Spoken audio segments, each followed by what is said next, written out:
Hello everyone. In this video, I will show you how to fix sound crackling issues on Windows 11. First, we will check your audio settings and drivers.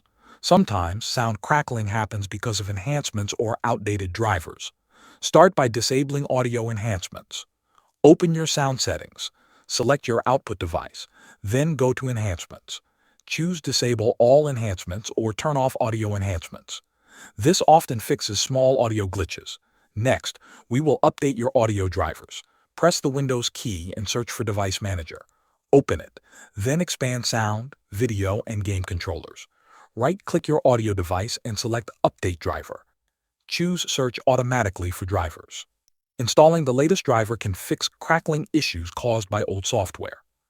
After that, try changing your default audio format. In Sound Settings, select your output device and open its properties.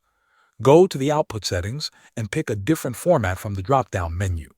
For example, try 16-bit 44100 if it is supported. Sometimes switching format stops crackling. You can also run the Windows Audio Troubleshooter. Go to Settings, then System, then Troubleshoot, and open Other Troubleshooters. Find Audio and click Run. Follow the instructions. Windows will try to fix any detected audio problems automatically. Finally, check for Windows updates. Go to Settings, then Windows Update, and make sure all updates are installed. Updates can include important fixes for audio issues. After following these steps, your sound should be clear and free from crackling. Thanks for watching.